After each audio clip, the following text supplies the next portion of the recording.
Estamos de volta com o nosso programa A um Clique de Você, né? Que aquilo que Deus tem para fazer, saiba que Ele fará, né? Nada pode impedir a ação de Deus na vida de alguém, né? E Deus tem uma palavra para você. Esse programa foi feito para isso. Esse programa foi feito, né? Foi gerado no coração de Deus, que espalhou no coração de outras pessoas, para que juntos pudéssemos estar produzindo esse programa, para que a palavra que Deus tem para a tua vida seja liberada nesse momento em que você está nos assistindo. E quero dizer para você também que o nosso chat está aberto. Você pode estar mandando aqui o seu comentário, falando do seu problema. A gente vai estar lendo, lembrando a você que nós não vamos estar expondo o seu nome, né? Ainda que o problema seja um problema sério, né?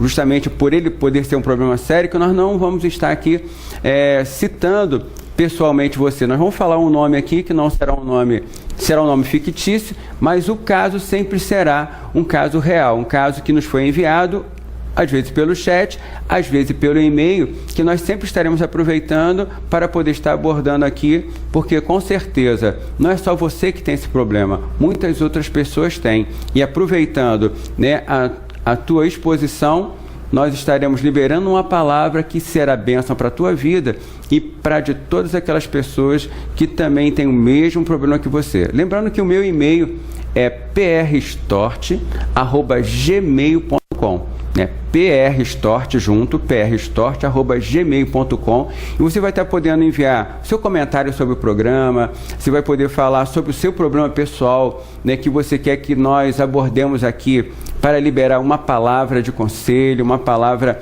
de Deus, né, uma palavra amiga quando for realmente um caso de dor, de que você precise realmente de uma palavra de fortalecimento. Nós estaremos aqui à disposição para isso. Então, o nosso chat está aqui já disponível para que você possa estar enviando aqui as suas informações. Já tem pessoas que estão já comentando algumas coisas, e eu vou tirar um dia aqui só para ler, né, o que as pessoas escrevem aqui na hora.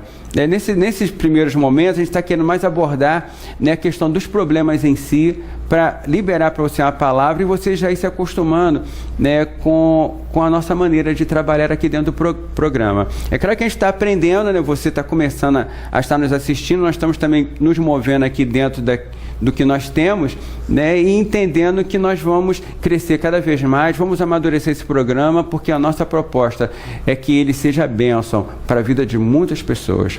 Eu estou aqui com um novo caso, é um senhor, né, Rogério, né, lembrando que o nome é fictício.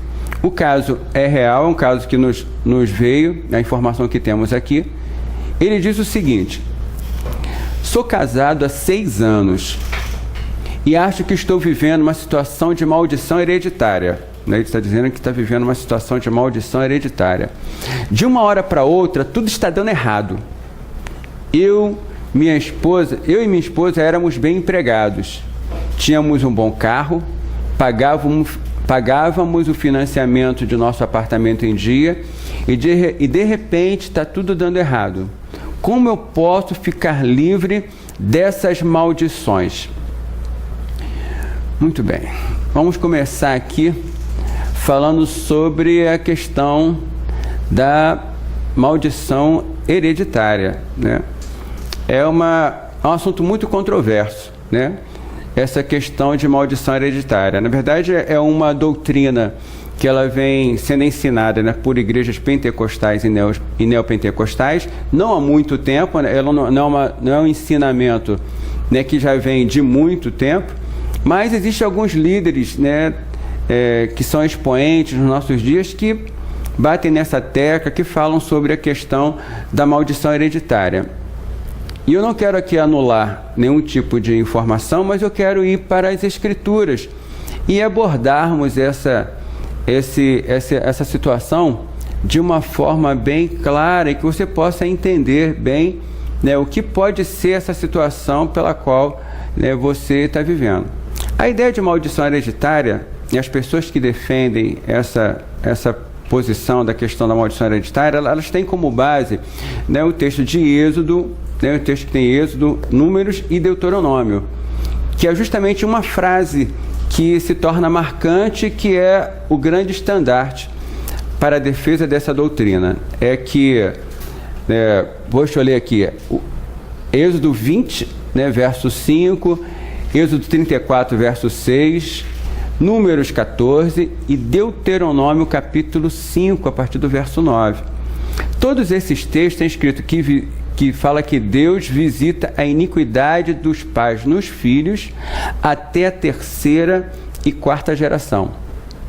Então esse é o texto que é tido como fundamento dessa doutrina e, aparentemente, nós observando olhando o versículo isoladamente, nós entendemos claramente que é isso que o texto está dizendo, que haverá uma visitação até a 3ª e 4ª geração na vida de todo aquele que desobedeceu a Deus e que essas gerações seriam amaldiçoadas.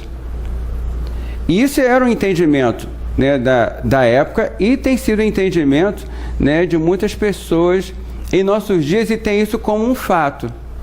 Então não existe, para que essa maldição seja quebrada, existe todo um cerimonial, existe toda... em alguns fazem campanhas de quebra de maldição, existe aquelas questões de confessar, de escrever o pecado, de seu pecado e o pecado das gerações passadas, para que seja quebrada a maldição em cada pecado.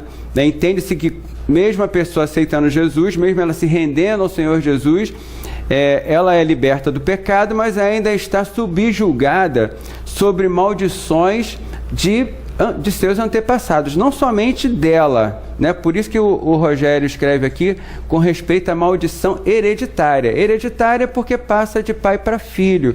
O texto que nós observamos aqui, ele fala que vai até a 3ª e 4ª geração. Então, 3ª e 4ª, então tem o filho, o pai, o avô e o bisavô. Então, são essas gerações que estariam ligadas, por maldições por causa do pecado. Então, o pecado do bisavô vai atingir também o do bisneto, como uma maldição que vai se estabelecer. Então, veja só como a situação se torna complicada para a vida dessas pessoas que entendem com clareza essa situação. Mas eu quero dizer para você que ainda que existam maldições como consequência do pecado, eu particularmente, confrontando as Escrituras, eu não consigo entender que essas questões de maldição hereditária se estabelecem ainda em dias como hoje. A partir de Jesus, toda uma história de maldição acaba.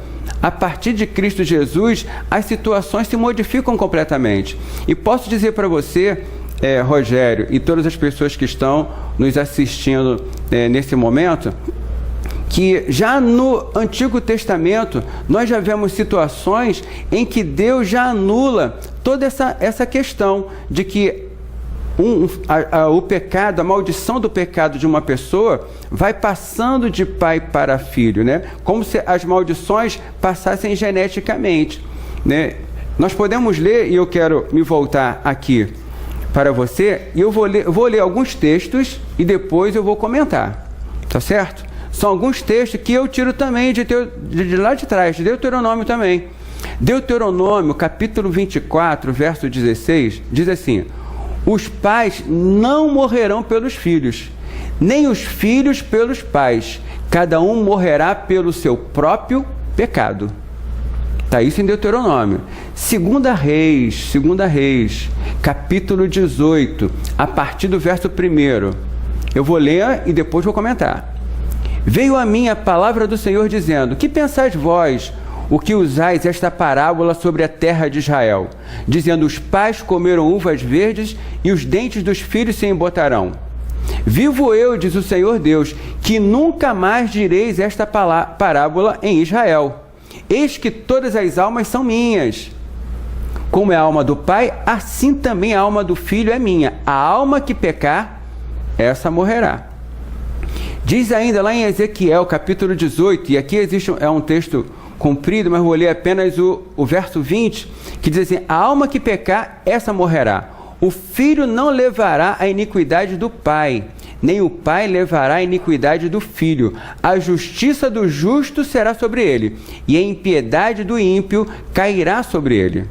E ainda em Jeremias, só para fechar o assunto aqui, Jeremias 31, fechando o Antigo Testamento. Naqueles dias nunca mais dirão: os pais comeram uvas verdes e os dentes dos filhos se embotaram. Mas cada um morrerá pela sua própria iniquidade. De todo homem que comer uvas verdes, os seus dentes é que embotarão.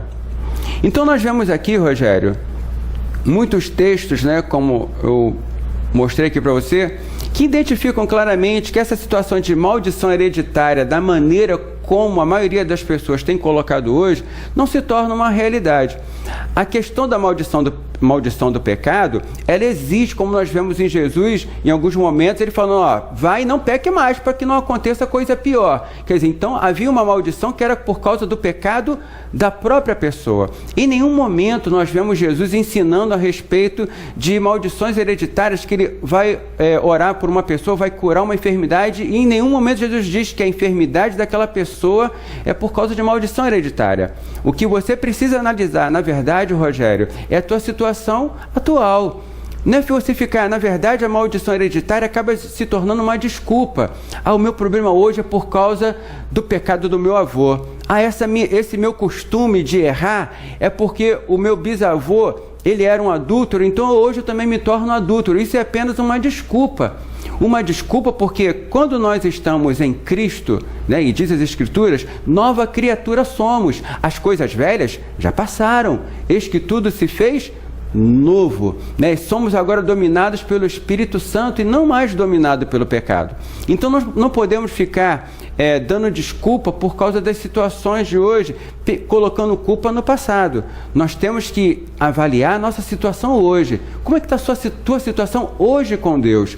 Como é que está? Será que tem pecado hoje e que pode estar mobilizando toda uma realidade espiritual, bloqueando a tua caminhada? Isso sim pode acontecer, mas não por causa do pecado lá de trás. Então entenda que você, como homem de Deus, você é nova criatura, né? As coisas velhas já foram. Então vamos orar e colocar diante de Deus a tua situação de hoje. Levanta a tua cabeça, firma os teus pés na palavra de Deus, caminhe entendendo que Deus é a tua segurança, que Deus vai caminhar com você. João capítulo 8, verso 36 diz: se pois o Filho vos libertar, verdadeiramente sereis livres. Então você é livre em Cristo Jesus, Rogério, para viver uma vida próspera, para viver uma vida onde você vai ficar conquistando situações de vitória para você e para sua família. Você pode estar passando por uma situação complicada hoje, uma situação que até o mesmo próprio Deus pode estar permitindo para que a glória dele se manifeste a partir de você. Mas é preciso que você mantenha a tua confiança em Deus, mantenha firme os seus passos segundo as Escrituras, que são as Escrituras que são lâmpada para os meus pés e luz para o meu caminho. Então as Escrituras precisam ser o fundamento da tua caminhada, não ficar bloqueado ou empacado com desculpas de coisas do passado. Se volte para hoje, firma o teu caminho em Deus, firma a sua fé naquele que morreu na cruz e que lançou toda a maldição na cruz. Toda a maldição sobre a sua vida, ela já está crucificada naquela cruz onde Jesus foi crucificado. Hoje a tua situação é nova, eis que tudo se fez novo. Então firma os teus caminhos em Deus, né? Abra o teu coração para o propósito de Deus para a sua vida. Comece a entender essa situação por que você está vivendo hoje, como uma situação de um momento, né, de percalço, uma situação complicada, mas que em Cristo Jesus ela pode ser vencida. Vencida pela tua fé hoje, vencida pela tua confiança em Deus hoje, vencida porque você decidiu estar firme em Deus a partir de tudo, né? E uma palavra que eu ouvi nesses dias que eu achei muito importante, né? O evangelho não significa que haverá prosperidade, né, da maneira como os entendemos. O Evangelho significa que nós estaremos satisfeitos em Deus, seja na pobreza, seja na riqueza. Então esteja satisfeito em Deus, firme nele, porque a situação vai mudar. Porque quando nós confiamos em Deus, a nossa história sempre muda. O Evangelho tem o pendor para as grandes coisas e pode mudar a tua história e a história de todo aquele que se coloca nas mãos de Jesus. Tá ok, Rogério? Então que Deus te abençoe, né, e que você continue firme e nós veremos a tua situação mudar. Existem alguns problemas, existem pessoas que estão enviando e-mail e que não vai estar dando para eu ficar falando aqui. Mas quero dizer uma coisa para vocês, todos que estão nos mandando e-mail. Eu vou estar orando, né, por cada um dos problemas, ainda que eu não aborde diretamente aqui. Às vezes eu vejo alguns casos parecidos e eu abordo um que eu acho mais significativo. Lembrando a você também que o nosso chat sempre estará aberto. Eu ainda não tenho parado para ler o chat, porque ainda estamos aqui nos organizando com respeito ao programa, até mesmo as etapas que a gente caminha dentro dele, mas nós, a partir de determinado momento, vamos começar realmente a estar observando mais o chat, que você está escrevendo, algumas pessoas já estão escrevendo, e eu vou estar respondendo já aqui mesmo no ar para você. Tá bom? Então que Deus abençoe, nós estamos encerrando o nosso programa por hoje, aguardo você no nosso próximo programa e que Deus te abençoe abundantemente.